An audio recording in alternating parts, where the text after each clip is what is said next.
Le problème, c'est que tout simplement, une toute petite partie de la population, des privilégiés, a fait sécession et a décidé de faire du chantage à l'impôt en disant aux États, si vous m'imposez un taux que j'estime trop élevé, eh bien, je partirai. Et ça fait maintenant 40 ans que nous élisons des responsables politiques qui s'appliquent à nous expliquer pourquoi on ne peut pas les imposer comme les autres. Mais ce n'est pas ce qu'on leur demande. Nous, ce qu'on leur demande très simplement, c'est de trouver les solutions politiques pour pouvoir les imposer comme les autres. Les sommes qui sont captées ainsi par les privilégiés, elles sont considérables parce que vous avez les dispositifs fiscaux que Emmanuel Macron a fait adopter au début du quinquennat qui, en 2019, au bénéfice des 1% les plus riches, vont coûter 30 milliards à la nation. À cela s'ajoutent les intérêts de la dette publique, c'est 40 milliards. Et vous pouvez encore ajouter l'évasion fiscale évaluée à 80 ou 100 milliards. Donc on est aux alentours de 150 ou 170 milliards. Et je rappelle que le budget des recettes de l'État par an, c'est 240 milliards. Vous voyez, donc on est quasiment à 3/4 d'argent qui est capté directement par les 1, voire les 0,1% les plus riches. Et pour trouver des solutions,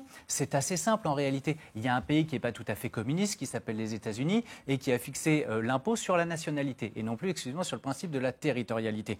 Donc ça pourrait permettre à ces gens d'arrêter de faire du chantage, d'arrêter de nous expliquer qu'ils vont aller dans un autre pays si on les impose selon des conditions qu'ils jugent privatoires et privatives. Et on pourrait faire cette solution-là. On pourrait également, parce que l'un des gros problèmes auxquels on assiste, c'est que tout simplement les évadés fiscaux, quand bien même les quelques-uns qui se font prendre la main dans le pot de confiture, sont effectivement pris la main dans le sac, ils ne vont jamais en prison.